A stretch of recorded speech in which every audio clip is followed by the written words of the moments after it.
Live from downtown State College.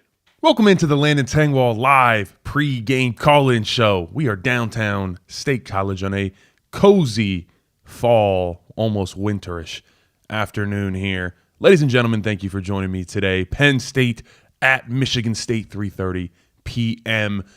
We got some new news that was hitting the market here as Pete Thamel and everybody is reporting.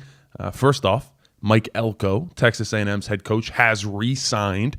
So I thought that was always very unlikely for Penn State, Texas A&M being one of the three undefeated teams at this very moment in all of college football.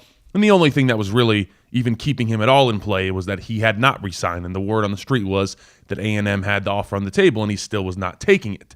Well, he has now taken that. So he is basically off of the market now. And now you're looking like Eli Drinkwitz might be the guy. Ladies and gentlemen, how you doing? Bubsy, good morning. Good morning, good morning.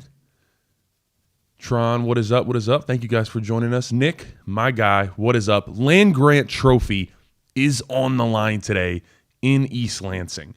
We got to take that one. We got to take that one for sure. That is much needed for Penn State today. Let's get our first Big Ten win of the season. I did not think I'd be sitting here halfway through November saying that. It hurts. Yes, it is the reality of where Penn State is at the very moment. Biggest news, I would say, of this morning that maybe is not official news, but seems pretty official.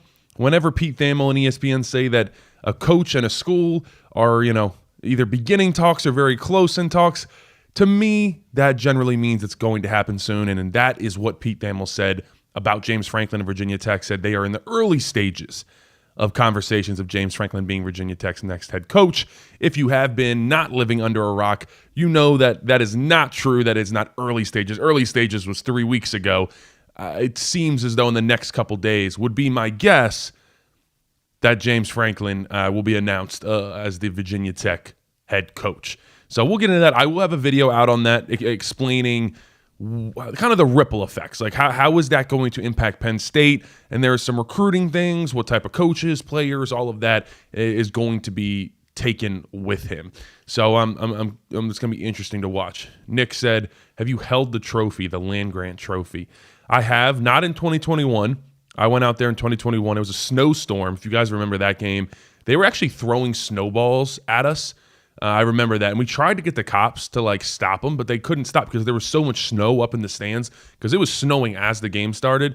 So we were getting pelted with snowballs while Peyton Thorne and what was the wide receiver's name? But it was Peyton Thorne at quarterback just throwing darts on us. That was one of the worst. That was a bad game, man. I remember that one. That was rough. But it's time for Penn State to finally take over today. We'll talk a little bit of Michigan State a little bit later. Steve, if you want to pop up the call-in number. If you guys want to call in, 814-400-4188. $5 donation. Thank you, my man. He said, hello, just wanted to send my love from India. Okay. We got love all over the globe, man. We've got in India, we've got in the UK. I think did we get Australia? I don't know, something like that.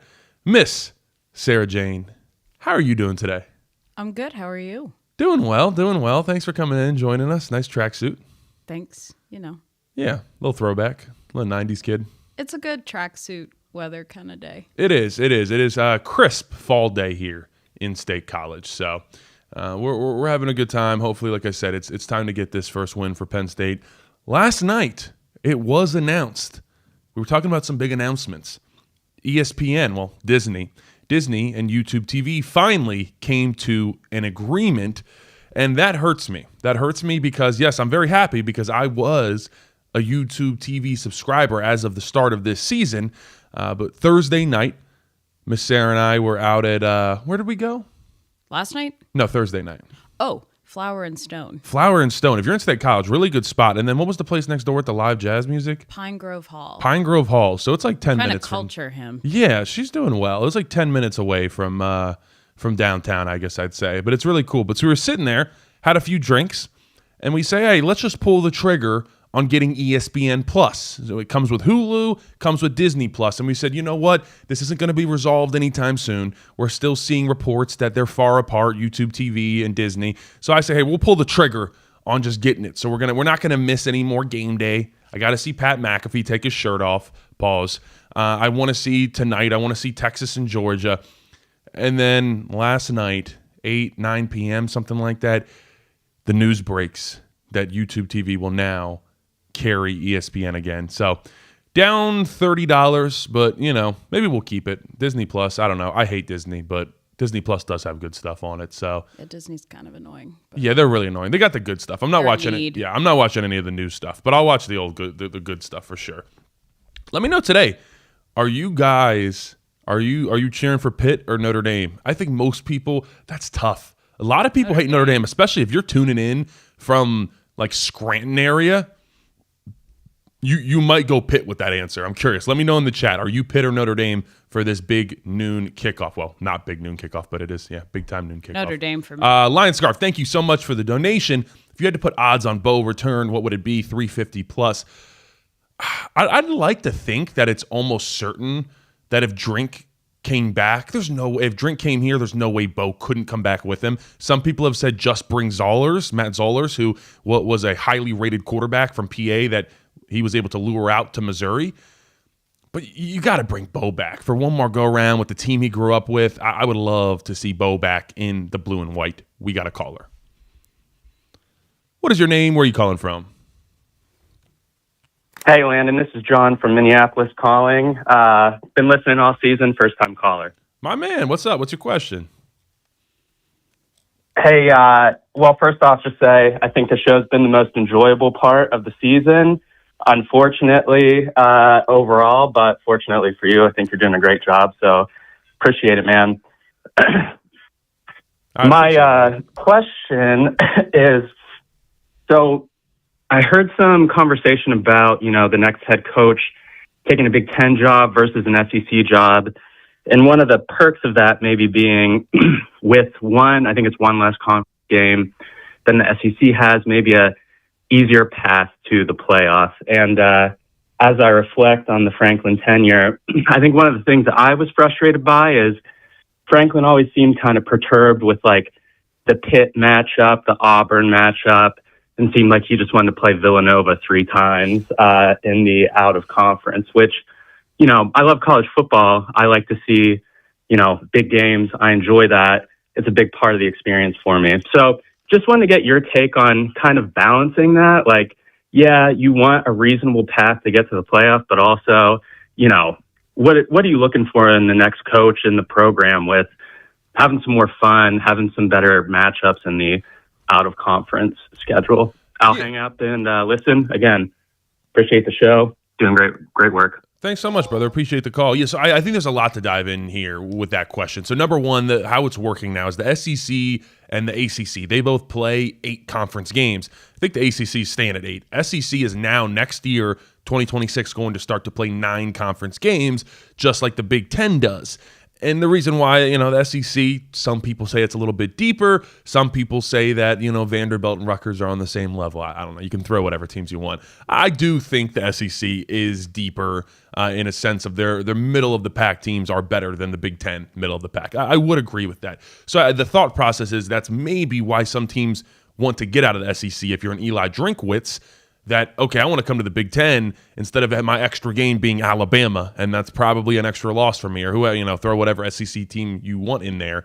That's where I would be hesitant if I'm one of those coaches. Now, in terms of, you said what I'm looking for in the next coach, I want someone that is going to go for the throat, go for the jugular. I do not want a conservative head coach that's never going to go for 2 when, those guys go for 2 when you're, all those instances, those 4th and 1 punts, like all that type of stuff that I felt like we struggled with James Franklin. The clock management, that it feels like everybody at home always knew what the right thing was to do, and we always struggled to figure out what was the correct way to manage the clock. So all of those things, among many other things. I mean, obviously, you need to be a very good recruiter.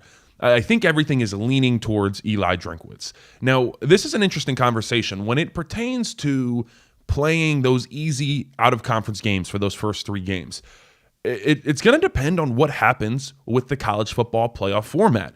If we do go to 14 teams or 16 teams, whatever they're proposing, there is likely going to be auto bids, meaning that no matter what, the Big Ten is sending 4 teams. The SEC is sending 4 teams. Maybe it's 6, whatever it is. If you do that, it is all based off of your conference standings. So if the Big Ten has 4 auto bids, all you need to do is be the 4th best team as far as conference wins go.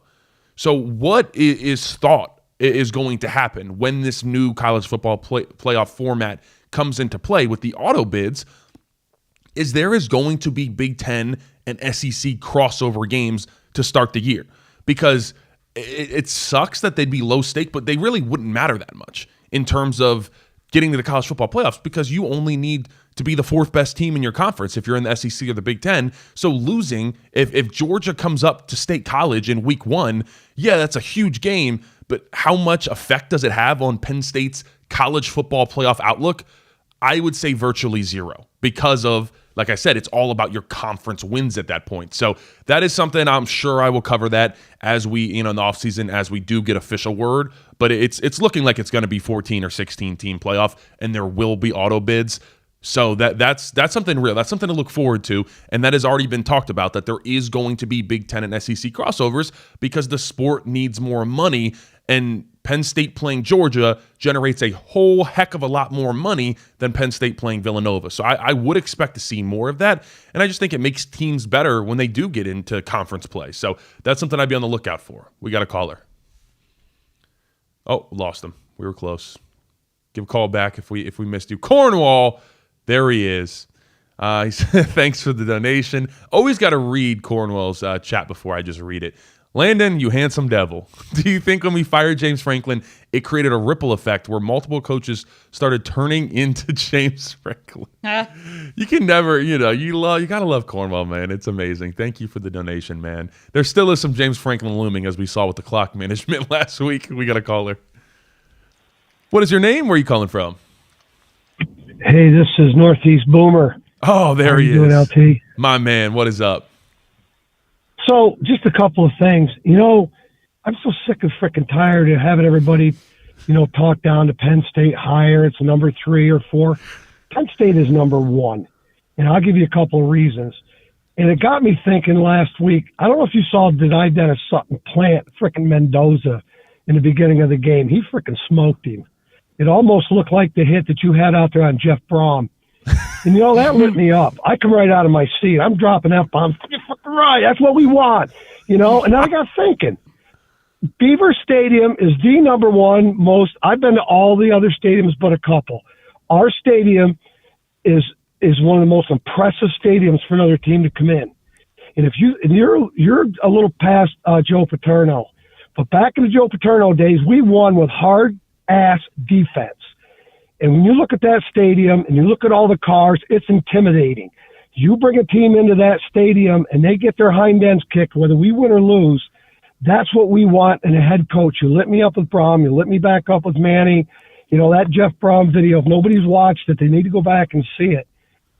But, the days of John Schaefer being our quarterback are over. I mean, he was a great quarterback, smart, tough, all that. But we had the hard defenses to back it up. We need to get back there again. And I got another question for you. Mm-hmm. Kevin, you took Kevin's seat on the obligatory down on the end. I see he was back last week. Did he or did he not, in Jeff Brom's word, didn't he say he felt sorry for James Franklin after they fired him? I believe he did. Kevin did have some sorrow. Yes, he did. What a sissy lawyer. Come on, man. You got to be freaking kidding me. Hey, LT, I thought you guys put him in timeout, okay? And you shipped your butt down there to give him some real stuff. Feel sorry for Franklin, and then he couldn't wait to give him a couple rib kicks. But at any rate, I'll get off. But, I just want your opinion. I think we are the number 1 hire. And I think for a whole bunch of reasons, the intimidation of Beaver Stadium, let's get a defense back in there. It scares the hell out of people to where our defense kept John Schaefer in the game to win that national championship. All right, over from Northeast Pennsylvania. Love your shows. You do a terrific job. My man, Northeast Boomer, always comes in with, I think, some of the most terrific calls we ever get. Yes, I love the Kevin Horn slander. That was fantastic. Good friend of the show, but you always love to bag on Kevin. That's fantastic. I'm gonna have to clip that one for sure. Yeah, so I know I think Penn State is the best job. I really do. I think LSU could not be more of a crap show right now, where they got whatever governors or senators, whoever, helping decide who their next head coach is. That sounds like a horrific situation, which I do not know what head coach would want to walk into that, where the government is helping decide who's going to be the next head coach. Good luck with LSU. So you're really just looking at, you could say Auburn or Florida, but I'll take Penn State. And like I said, for that reason that number one, too, you gave all the reasons. You're going to get support here. And the other thing that Pat Kraft can point to is, look, when you come here, everybody's trying to say, oh, you got a year, or else if you don't win right away, you're going to get crucified.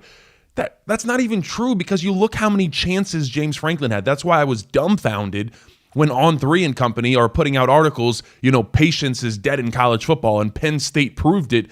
What the hell was 2020 and 2021, where James Franklin went, 4-5 and then 7-6? And I get it, and that patience paid off. We literally did have patience, and that got paid off with back-to-back 10-win-plus seasons. But I think that's what you can point to, too. It's not like at Florida, where if you lose right away, it's like, oh, they're calling for your head. Yeah, it might be a little aggressive these days in State College. People want to win in the environment we are in. But also, Pat Kraft can point and say, hey, the last head coach had half the support of I don't want to say the fan base, but by the end, the boosters. You're coming in, you're getting full Penn State support. Just get up there, say Joe Paterno's name, once or twice on the stage, continue to acknowledge him every once in a while, please, and you're going to be just fine. Don't refuse not to say his name for your 12-year tenure, and you'll be all right. That's pretty much all it takes, guys. It's pretty easy to win over the Penn State fan base here and play some hard-nosed, gritty football.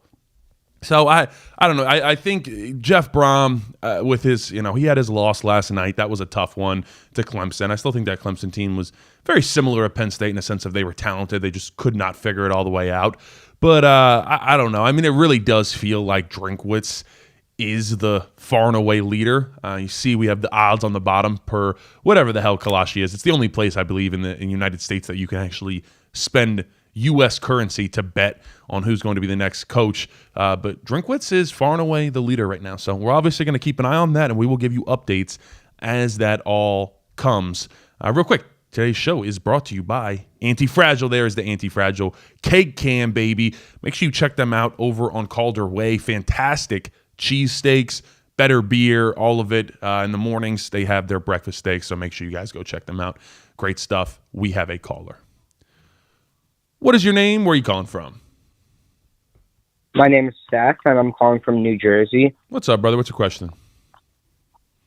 So how do you think the defensive line will play today, given the major improvement they had last week? Yeah, I think they're going to play well. I think they're going to blitz this quarterback, Alessio Milivojevic. Dang it, I had it written down when I did my Michigan State. I'm just going to call him Alessio.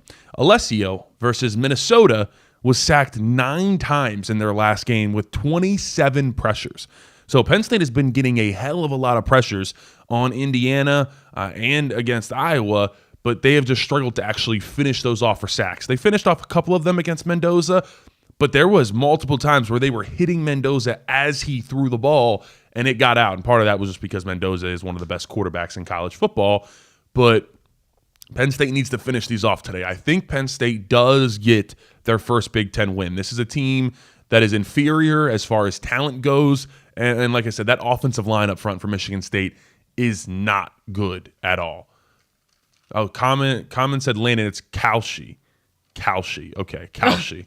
That is the betting website. We don't necessarily fully endorse betting here, but if you want to go for it, yeah. If you're in State College, you smell a cow pie all the time. That's the one thing about living here. I kind of enjoy it every once in a while. I think they do it on purpose. I noticed that. I think the ag people churn the manure the morning of the games. They do, because they want the opposing fan base to be like, okay, Country like strong. we're in the middle of freaking nowhere, man. Oh, Noah, did we miss Noah's super chat? I'm so sorry, brother. Oh, we'll get to some right now. Okay. Thank you so much for the donation. He says, at this point, Franklin should be rehired. Maybe he learned a lesson. Maybe he get better. Love from India. Appreciate you, brother. No, I think that one is let's lay that one to rest. Let's just let him stay where he is at. And I'm sure Virginia Tech, he'll be happy where he said he's going to go win a national championship. I'm sure he will do that at Virginia Tech. Sarcasm. Noah, thank you for the donation. He said, likelihood of Heartline, if not drink Heartline? Probably. Yeah, that would be my guess. I think how I'm looking at it, I mean, everybody wants to throw out Bob Chesney. I don't think Pat Kraft wants to go with Bob Chesney. I mean, there's no real smoke there. And I've said this. I think the only reason people want Bob Chesney, that is JMU's head coach, yes, he's doing a fantastic job. I feel like the main reason people want him is because what Curt Cignetti did. Curt Cignetti went from JMU to Indiana and had tons of success. So naturally, in your heart and in your mind, as just a normal human being, you're going to say, oh, I want the next guy that's successful at JMU to come be our coach. We don't know if Chesney is at all Cignetti. Cignetti was on the Alabama staff. Cignetti was at the head coach for a long time at other places. As much as Chesney has had success, he was at Holy Cross as the head coach and some other place I can't even pronounce before JMU. So doing a fantastic job, but I don't really know all the way about him yet. I would say it is drink and then Heartline. I think Pat Kraft wants a legit head coach, first off, someone that's done it, someone that can bring their staff with them. I don't think people realize with how much turnover that this Penn State team is going to have. I'm talking 60, 70 guys out of the transfer portal. That can be mitigated by having someone that brings 10 to 12 players with them and brings their recruiting class with them. And our 2026 recruiting class is supplemented by basically being Missouri's recruiting class. That would be my thought process with that. And then I think if you miss on drink, I do think you go down to Heartline. We got a caller. What is your name? Where are you calling from? Hey, how's it going? I just wanted to apologize the other day. Hey, it's Tony Rigatoni. I got to apologize for all the issues I caused the other day. I got beat the other day by my girlfriend for talking all the smack I did the other day, and I, had to apologize. I didn't want to come off as a racist vanilli barilli. Okay. Always something to hear from Tony Rigatoni. He did. If you missed it, I think Tony Rigatoni might have gotten banned from the chat, and then his girlfriend called in and he took the phone.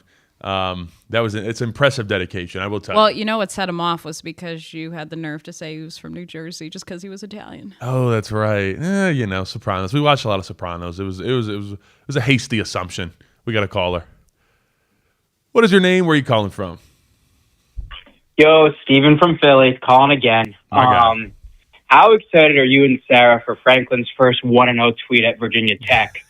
Second, in what year with Virginia Tech are we going to get the "we need to go from average to good" quote? I'm excited for that as well.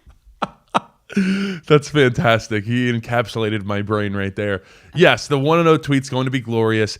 I will tell you, I think there is going to be an unbelievable amount, not me personally, but an unbelievable amount of hate watch from the Penn State fan base on Virginia Tech. It's going to be like Bravo television. Yeah, it's going to be something.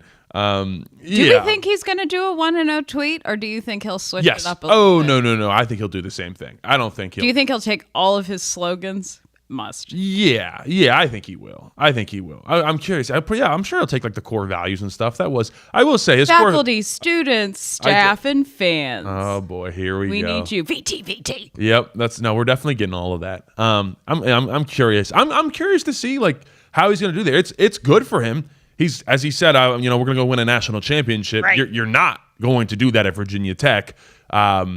Clearly, you are not going to do that. But it's good for him because it's low stakes. Like if he goes there and doesn't do a great job, he's going to pull the be grateful. He's basically if he starts, Obviously. You got to win to pull the be grateful a little bit. But it started to get bad. You can pull the be grateful at Virginia Tech because that actually works. It doesn't work at a place like Penn State. Yeah, but he has too much. He has too much. Like his rap sheet is like this thick. Yeah, well, I'm telling you, the Virginia Tech fans are excited though because they don't get good. So, like the last, I'm trying to think, was it Shane Beamer that was the last like decent coach? I think that was like 2011 to 2014 or 15. That was all right. But seriously, guys, I'm gonna talk about it. I'm going to do a James Franklin video when it officially gets announced, which I will. I do think it will be in the next couple days, of the impact on Penn State that it'll have, in a sense of yes, they don't have as much money. Although I do think that James Franklin, he was not going to go to Virginia Tech if it's just BS NIL money. Like they're definitely giving him something decent to try to recruit with. But he's sure? a really good DMV recruiter. Like, that's where his roots are. Gonzaga, where Olu Fashion came from. McDonough, where Devon Lees, PJ Mustapher, Denai Dennis Sutton, all those guys came from. Curtis Jacobs, like my school, Good Counsel. Like, a lot of people do like James Franklin. They trust him because a lot of those places, he's sent those guys to the NFL, and that's good for those high schools. So I think we're going to have a little bit more competition in the DMV region. Yeah, because Virginia Tech wasn't really competition before at all in recruiting. No one gave a crap. But like I think Franklin, like, as much as, yes, he doesn't have as much money and all that, he is going to take some recruits that Penn State wants. That is just a fact. So my number one thing that you have to do is, especially if you hire Drink, who I've talked about, has laid some recruiting routes in the PA DMV region, but not really. You have to keep a DMV type coach. By the way, if you are wondering, no, the DMV is not where you go to get your car situation handled. The DMV stands for DC, Maryland, Virginia area, the greater area, where there is just a heck of a lot of talent in there. You have to keep Ty Howell, in my opinion. You have to keep Ty Howell for two reasons on this roster. He is the DMV guy, and people love him as a recruiter. I loved him when I was getting recruited. But you also need to keep him because the tight end room is fantastic. I want to keep Luke Reynolds, Andrew Rappelier, Andrew Olish, who's a 5-star who hasn't really played yet, all those guys. So I would, that's my number one thing. You have to keep some DMV recruiting talent on your coaching staff if you are Drinkowitz or whoever comes in next, as far as being this Penn State head coach. I think that is very important. When you bring up this NFL, the like Franklin producing NFL players, brings a question to mind of, is that what he really wanted Penn State to be? It was like, we're not going to win a national championship or really get far, so maybe people will be grateful if we just send people to the NFL. Someone brought that up to me the other day. I mean, it was me. Yeah, maybe it was you. Maybe you were bringing it up over dinner or something. I don't know. Yeah, I mean, that's a piece of it. He's always been very much development and maybe. And Virginia Tech's a downgrade, and if he thinks that State College is podunk, Blacksburg, Virginia. That is the middle of nowhere. Really? Like really middle like of more nowhere. So yeah, it's tinier than State College, that's for sure. We got a caller. What is your name? Where are you calling from? It's Don Alfredo. How's it going today? How does he keep calling for new numbers? We gotta let him just How many numbers? Talk a little bit. Well, no, because there's a little bit of a risk factor with that with Tony Rigatoni, because the first time he called there was a lot of cursing, and we don't want to get booted off YouTube. So True. We're trying, Rigatoni, just be grown up a little bit. We really appreciate the support from Tony Rigatoni, though. I will tell you what, it's good stuff. We got a caller. What is your name? Where are you calling from? Hey, Landon. My name's Ross, calling from Lebanon. My man, what's your question? I'm wondering how much you think James Franklin's quote-unquote relationships with players was part of the problem that guys were playing more for him than they were Penn State. Yeah, so that's a good question. I do think, you see recruits now saying, I'm going wherever, my next schools are whatever, Notre Dame, Pitt, and wherever James Franklin goes next. I mean, that's a real thing. And you can see it because James Franklin leaves Penn State. The 2026 recruiting class absolutely collapses for Penn State. I don't know who the heck is even left at this point. LSU, Brian Kelly's out there, Auburn, Hugh Freeze is out there. And I think they've gained recruits. So you do see how important James Franklin was, because he was everything. He was the GM. He was the CEO. He was the head coach. He did everything, which I think was part of his kind of downfall here at Penn State. That was not a great situation, and it was difficult too, because they did not understand how to manage a roster. When you have someone who's a GM, or you don't have anybody around that is a GM, you struggle. No one's ever done that. That's the biggest thing Pat Kraft needs to do next, is make sure that the head coach has to agree too, that they get a GM that they like, that is going to run everything, so this next Penn State head coach can put that all to the side and say, hey, you handle that. I have someone that I trust with that. Now, as far as other guys following Franklin, I'm sure some coaches will. Obviously, a lot of support staff, that's how your support staff works. They follow you from school to school. They don't stay at your school. So I think a lot of people will go. I think the main ones I'm looking at as far as coaches is Jim Knowles. So here's a question with this recruiting thing, with the recruits following Franklin. Are they ones that we actually really want? Because the whole thing was the recruiting classes weren't in the top 10. So are we going to be that hurt if these guys leave with Franklin? If Franklin wants them, do we really want them? I think it is a valid conversation. I have always wondered the whole conversation of James Franklin's an elite recruiter, and speaking as someone who committed to him, I agree that he is fantastic as far as connecting with all different types of families and players, and is really good at all that. But it is questionable how you give, and this is pre-NIL era. This is before everybody had money, so just straight up recruiting, although SEC was cheating, but like Ohio State and Michigan, we were always behind them, but James Franklin had a title of elite recruiter. So I did always think that was interesting because and his classes averaged about 14th in the nation. So I don't know. I always thought that was interesting. But yeah, I'm sure some guys will follow him. Yes, I'm sure James Franklin will take anywhere from 5 to 10 to 12 players with him from this roster.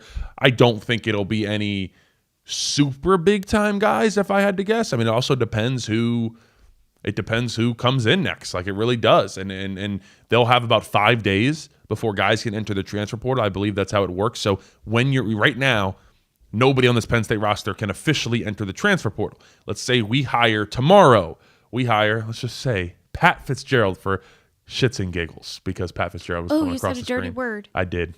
Penn State players have 5 days. They have to wait 5 days, and then they can enter the transfer portal if they want. So it's put in to kind of give a little bit of time for the new coach to try to convince some of these guys to be like, hey, don't leave yet. Let me talk to you. So I think that's going to be most curious to see.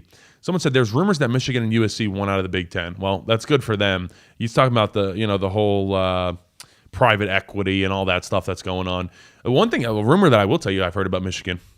So I think that, they're not all the way happy with Sharon Moore. I think that could be coming to a close soon. I'm just saying. I don't blame them. Michigan could be opening up in the near future. That's something to keep an eye on. We have a caller. Maybe Franklin can go. What is your name? Where are you calling from?